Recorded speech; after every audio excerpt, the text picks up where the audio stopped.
Now, in Angola, there have been protests on the streets of the capital, Luanda. Minibus taxi drivers are angry at having to cut passenger capacity to half because of the coronavirus pandemic and what they say is police harassment. Just yesterday, an office of the ruling party, President João Lourenço's MPLA, was set ablaze during the protests. Police said they have arrested 17 people in connection with the unrest, but this is just the latest in a growing number of protests in Angola at falling living standards and a lack of jobs. Doctors called a national strike at the end of last year.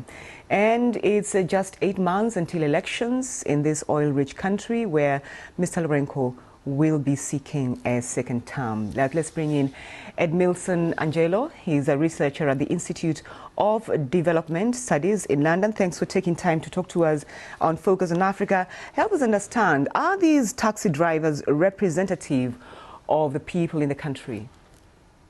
Thanks for having me, Sophie. So basically what happened in Angola yesterday was indeed something that has caught many of us by surprise due to the way and the scale in which things have escalated from a passive strike into a radical political protest and also an act of vandalism that needs to be condemned at all levels.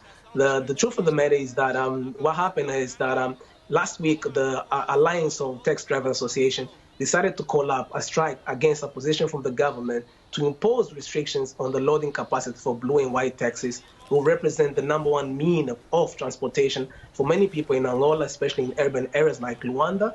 And obviously, as soon as they heard about the strikes, the government actually decided to move back from the position, saying that actually the taxi drivers can go back to 100% full capacities. But many taxi drivers association decided to go on with the strike, stating that not only did the position of the government did not give them any guarantee because it was only a variable position, and they wanted something written to ensure that the day-to-day activities could be carried on normally, but they also wanted to hear a position from the government in the issue of the quality of the roads and also the issue with the job of taxi driver as a whole. So this is definitely what has been happening in terms of the strikes that we saw yesterday that ended up with an opportunity for people within civil society who were not part of this association that also utilized this opportunity to pretty much protest and show the frustration against the government and the ruling party. All right, there's plenty that you've told us in just a few minutes, really, to be frank, but should we expect these developments to have an impact on these upcoming elections? Yes, definitely. I think one of the bigger issues here is that obviously we had the position of the police stating that 17 people have been arrested. Today we got updated number of 29 people that have been arrested. We are still waiting to get a little bit of more information on the identification of these people. But what we know so far is that these are young people. And this is interesting because this is starting to become the common denominator within all the last radical protests that happen in the country. And obviously, because we are just about, the elections are just around the corner, we definitely have to keep an eye on that, because I strongly believe that what happened yesterday was perhaps a sign of what we can expect to happen in the next month on the warm-up to the elections.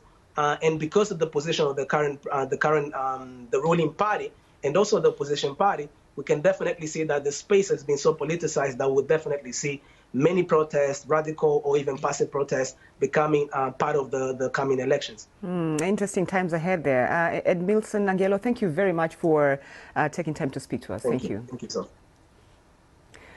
Well, let's now take a quick look at other stories making headlines.